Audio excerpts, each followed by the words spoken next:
Hello, and welcome to this episode of the Love Procurement Podcast. My name is Kelly Barner, and I'll be your host for today's conversation. I'm glad to welcome Andrea Cozzi to the show. Andrea is Ivalua's country sales manager for Italy, and he is here today to share the unique trends, successes, challenges, and, in this case, fashion brand updates. That's why I'm here from his part of the world. So, Andrea, first of all, thank you so much for being with me today. Thank you. I'm very happy to be here with you, spending this half an hour together, discussing about a procurement in Italy, but not only. So let's start. Absolutely. Can you take us back and start us off by sharing a little bit more about yourself? Share a little bit about your professional journey up to this point, if you wouldn't mind. Yes. I worked in sales in the digital procurement sector for 10 years now, including public procurement as well. Before that, I did many other things, consulting as well as strategic business development and product management. I would say that this patchwork, non-linear growth has helped me navigate these unpredictable years, this unstable period we are all in. So maybe it was an advantage for me. I'm sure that it was. And given the time that you've spent and all the different perspectives you've had an opportunity to look at procurement through, can you share something that you genuinely love about the field of procurement? Oh yes, I'm very well prepared about this question. Is our key tag, love procurement. So why? But because it brings many connected, complex pieces together. Procurement.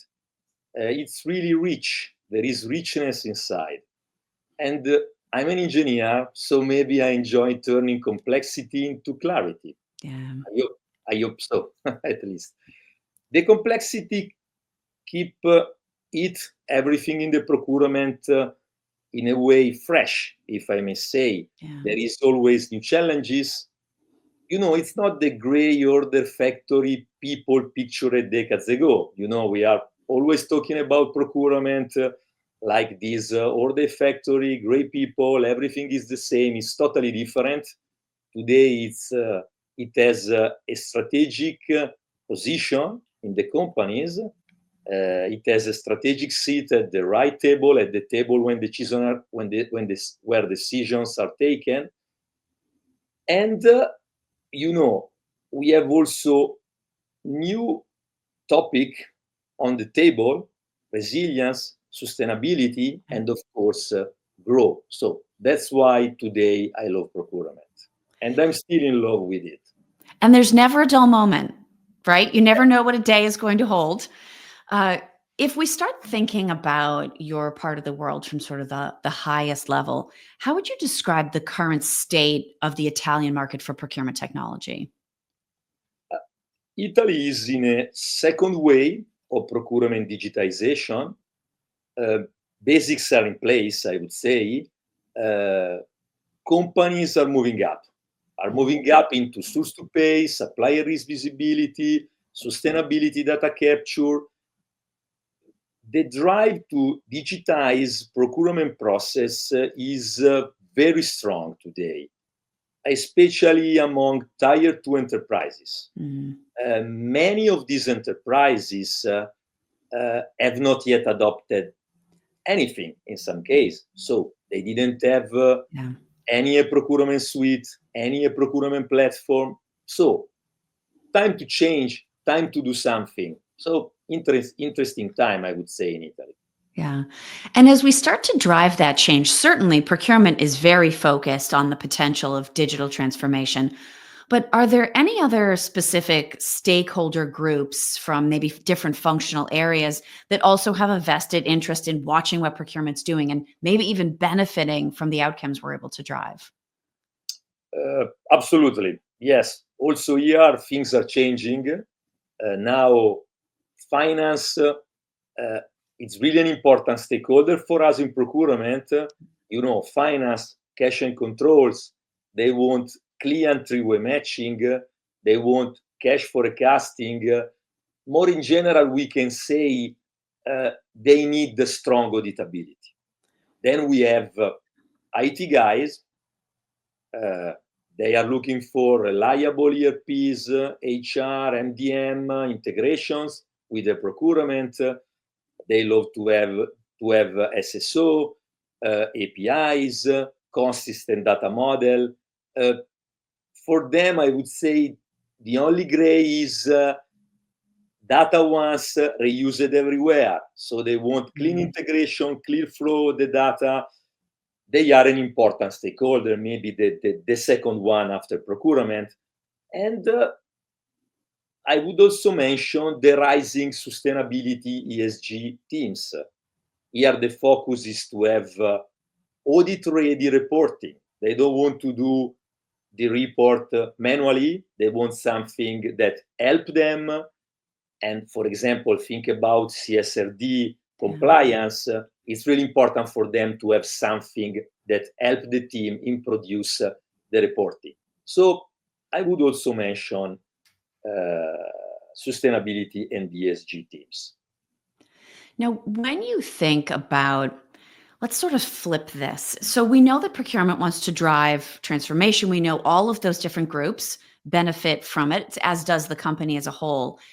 If we look at the companies that are most focused on driving procurement innovation, what might looking at those companies suggest about the status quo, maybe the need to change that status quo and the priorities of those companies, just to give us a sense of how procurement does have that connection to the overall objectives of those businesses? The status quo for majority of the company, at least in Italy, but I think also in other countries, is for sure ERP, CRMs, few vertical tools. So thinking about, of course, IT, so IT landscape, let me say. The sweet spot here is in Italy organization big enough to have the need of scaling up, but also lean enough to move fast, because you know you have this need of scaling also in big companies, but they are really slow somehow and sometimes. So typically I would say upper, small and medium enterprises, mid-market. So I have in mind companies between 300 and 3,000 employees, maybe with multi-plant, different brands, between 5K, 10K suppliers, 1, 2, 3 ERPs maybe. Really, this one is the sweet spot organization that are looking to drive innovation in the country, and they are challenging the status quo, and so they are thinking no more only about ERPs, CRM, and so on, but the new priority are ESG, resilience, sourcing, supplier visibility, scouting process. They are looking also to faster cycle times. Why not? So there is also an operational view. Here is where the big interest is in Italy. This medium-sized company, tier 2 company, better said, are really the ones that are driving the innovation in the country. Interesting. Now, it's funny because you talked about the status quo, and challenging the status quo sounds so exciting and so bold. But when it comes to actually do it, it means that there's a lot of change that some people have to drive and other people have to adjust to. Can you make any connections between the status quo that a company might have, how far it is from where they're looking to get to, and then how that maybe dictates the amount of investment they're going to have to make in the overall change management effort? Yes, but I mean, not a simple one, okay, but we can say we can try to say something and start the discussion for sure. When we have to handle with when we have to work together with the greenfield teams, they can move fast for sure. So they can challenge the status quo, and they can have also big results in the sense that if they accept ready-made processes, quick wins, if they plan to roll out in steps, so starting with most critical area, choose the right categories, choose the particular site, a particular site, and they understand that they have first to clean data, they have to adjust their supplier master data, they have to clean the category list, they have to look at the policy rules, then they can scale, of course. When you have to handle, to do with this kind of greenfield teams, yes, you can for sure challenge the status quo, and the drivers behind are really strong, because they have to handle with a big exposure versus supplier risk. This is really important today. They want multi-tier visibility. So with the current status quo, you can have this kind of visibility. You are not ready in terms of regulatory. Think about CS Triple D, for example, but also DORA as a sector-specific regulation. So we have a lot of drivers that the most brilliant teams can leverage on to challenge the status quo. Let me mention also savings. We have to say it loud. It's also a strong driver. Yes. Strategic and operational savings still matters, of course. Yeah. And it's not a pity. Come on, it's what they need somehow. And if I can mention another one in terms of factor that can drive this change, that can drive this team to challenge the status quo, is also automation. Also here, we can think about that we are saying something that it's old, it's in the past, it's not in the past. We have, every company has a maturity in terms of automation, but it's not yet there. Yeah. Every time the line is always to reach. So platform solution that reduce manual work, centralized data, and that are able to free people from not value-added tasks are the natural choice of these teams that are challenging and they want to challenge the status quo. When I think about some of the things that you mentioned there, so yes, absolutely cost savings, supplier visibility and risk management, and even regulatory compliance, those seem to me like metrics that, yes, procurement is very focused on, but also that everyone else in the company should be interested in succeeding against as well. Does the fact that procurement is doing a better job looking at these forms of business outcome that truly matter to everyone, helping with the change management effort beyond procurement?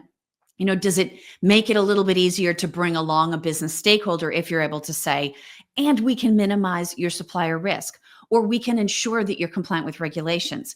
Is that making the change management effort a little bit lighter on procurement? Definitely, yes. Yes, it's the golden rule. It's not enough. It's not enough. Yeah. It's the key factor, but it's not enough because you have also to drive these outcomes that are company outcomes, are not procurement outcomes, but you have to frame these outcomes in their language. This is really important because, everyone in the company, finance, IT, sustainability, but also R&D, they look at things differently than procurement. And so you have to translate the outcomes in their language. That means, of course, you have to make sure that they have understanding the right way, which is the value behind for them. Yeah. It's so important because otherwise change management will be something that you push from the highest level of the organization, and it's not something that works. Okay, Yeah. it works if everyone in the company understand the big why that there is behind. So yes, for sure, having this team that are cross-functional team helps, but it's not enough. You have also to communicate it in the right way. That means use a different language, not only your language. You have to understand what finance wants, what sustainability wants, and how to say it. Yeah. Now, you spoke before about some of the greenfield teams that you're seeing start this digital transformation journey. Certainly, we know that technology is a massive part of what procurement and companies as a whole do today, but there's also process and talent components that go with that. Do you see that there's an adjustment point that some of these greenfield teams hit where maybe they realize, okay, we had enough to get this process started, but to continue on the journey, we're recognizing that we need to upskill. We might need to hire somebody with a specific skill set to continue that journey. How are you seeing the talent evolution happen sort of in parallel with or aided by the transformation process? Yeah. Yes, they understood, especially the greenfield team, that they need new skills, new talent, for sure. I mean, core category skill exists. They are strong in buying, okay? They know how to do it. They know how to handle with suppliers. What I saw is that what I'm seeing is that, for example, they need and they need to add the specific talents and skills, for example, about data analytics. Yeah.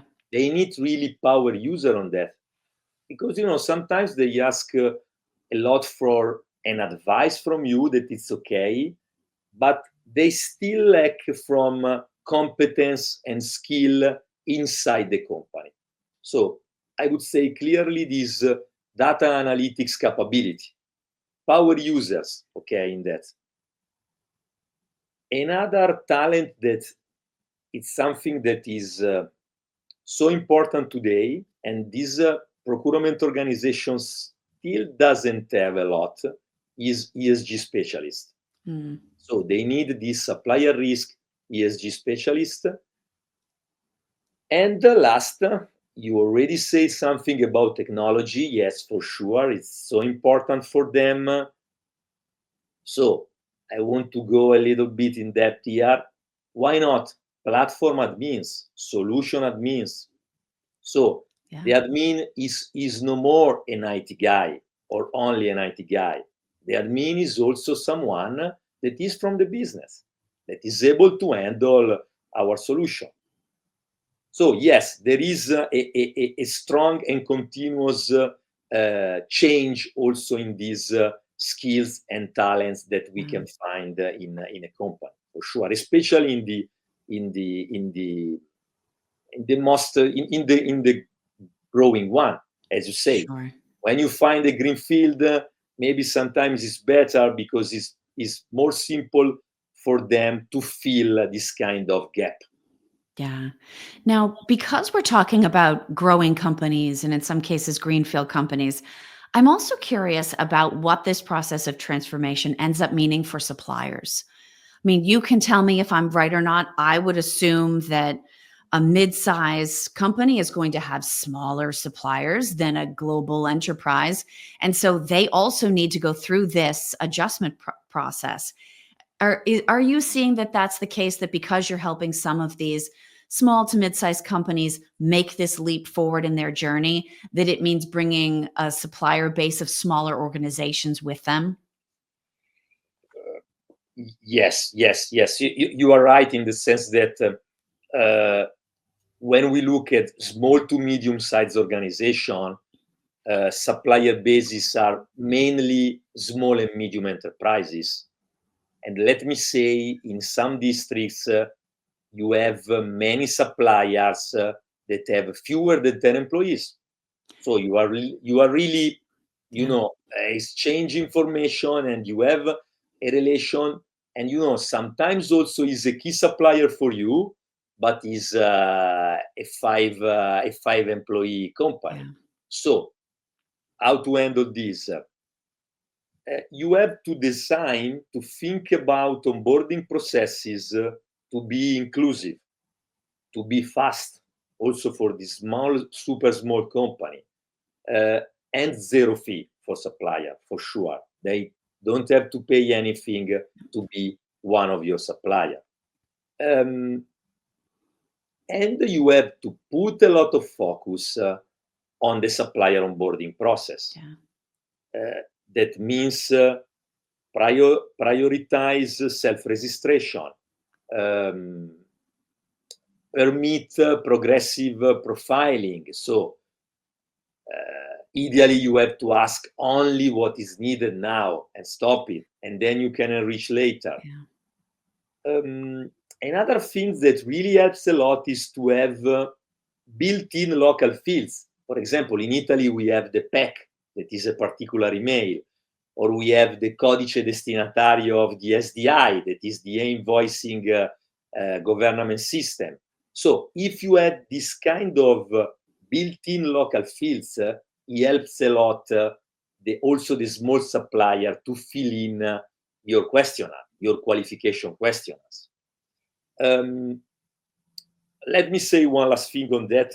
A golden rule here is really that you have to cluster your supplier. One size fits all doesn't work here. No. So you have to cluster, and you have to apply tailored paths. So strategic suppliers you have to handle in one way, core small and medium enterprise you have to handle in another way, and micro long tail enterprises in another way too. So cluster and adapt your supplier onboarding process is really key. Yeah. No, I completely agree with that. And certainly one of the things people will ask us all the time for advice, right, about becoming a customer of choice. Knowing what cluster that supplier is in is a huge piece of information, but then making sure that things like insurance requirements or that you're paying them in accordance with whatever the agreed upon timeline is. If you're talking about some massive global enterprise, you have less leverage with them, and they probably care a little bit less about how all that works. They've got plenty of money. But if you've partnered with a smaller business, like you said, maybe sub 10 employees, that's payroll paying them on time or not. And so these become critical issues.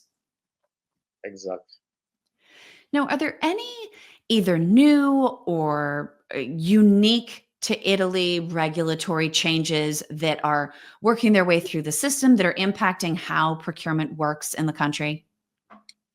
I would say that mainly more in the past for the private sector, private procurement. We are not talking about the public, of course. It's a different story in the sense that they have the regulation, every 2-3 years, everything change. But thinking about all the other companies in the past, for sure, the baseline was SDI invoicing. This has accelerated procure-to-pay digitization, for sure. It was a strong element, a strong factor of acceleration. Now we have due diligence framework. We say CS Triple D, CSRD, DORA for financial institution. So yes, these due diligence framework are impacting how procurement works and how they are impacting. Companies, they want to have control or all the data linked together with a unique platform that can cover all the source to pay process.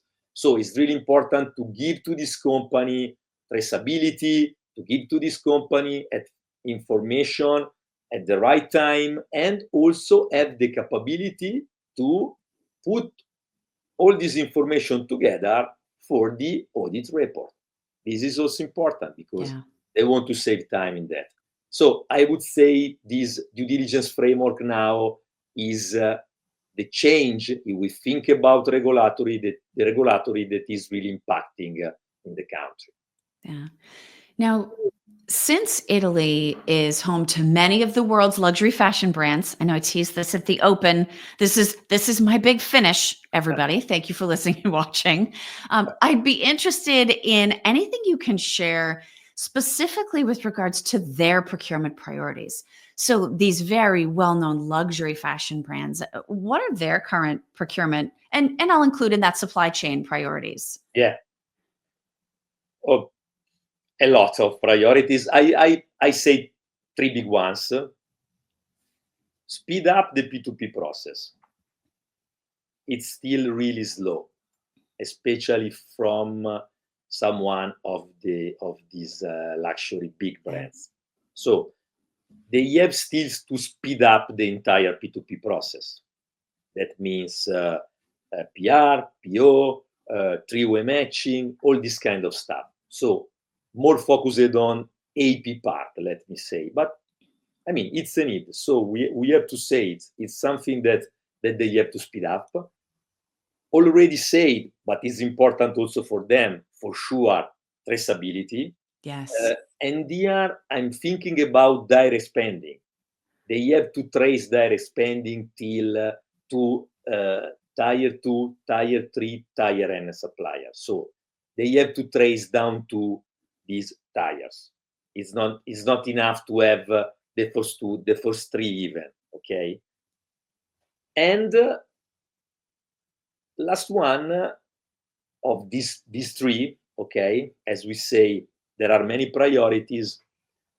I can say also supplier care, in the sense that we already said it's really important for them.